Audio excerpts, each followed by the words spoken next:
Hi, my name is Gai Ward. I own the Red Ward Red Pole Stud and will be exhibiting this year at the Royal Melbourne Show for the Red Pole feature. Hi, I'm Ross Draper and I own the Red Cactus Red Pole Stud at Arthurs Creek in Victoria.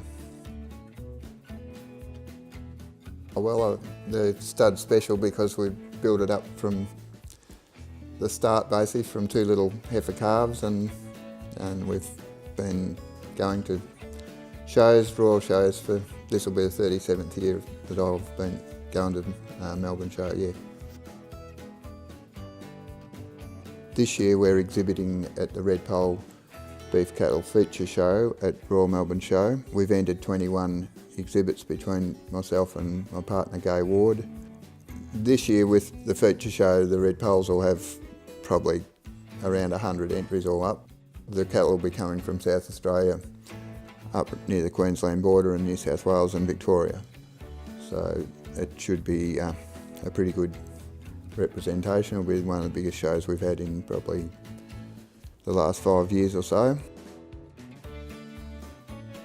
So our preparation certainly for the Royal Melbourne Show would commence approximately February to March each year, and then from then on you're feeding them supplementary feeding grain, usually twice a day at least, and obviously hay and good hay as well.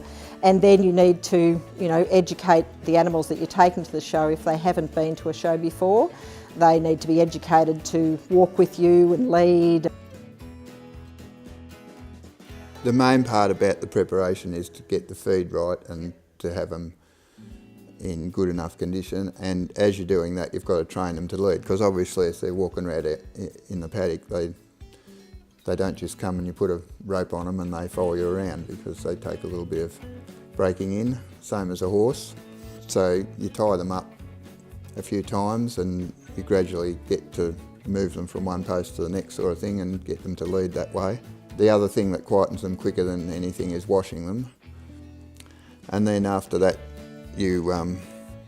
once you've got them to lead, they're trained for life. You don't have to do that all the time. But once they're going all right, and you lead them around in circles and you train them to stand and so their body's square and look at its best. Certainly, a lot of memories and a lot of good memories, and as I said, our networking is really important. It's we often as farmers on the land don't get a chance to socialise together, so it's a good camaraderie and friendship that you get to catch up with people that you just honestly don't have the time to do so.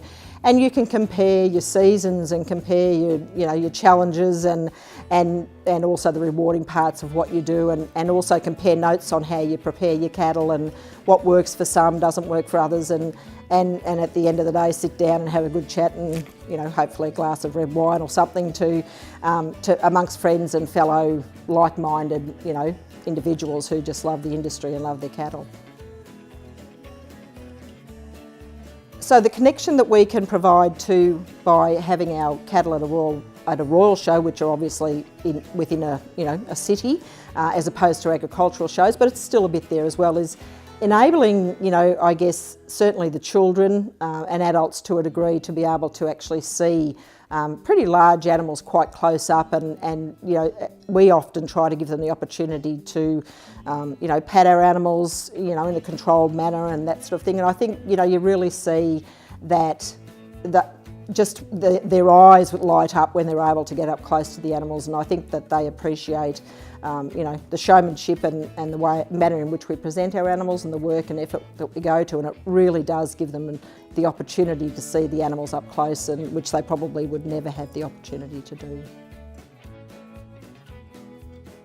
I hope we can keep breeding cattle and keep showing them as well. While I'm fit enough, red pole cattle has been my life pretty much, and I don't see us breeding any other breed, that's for sure.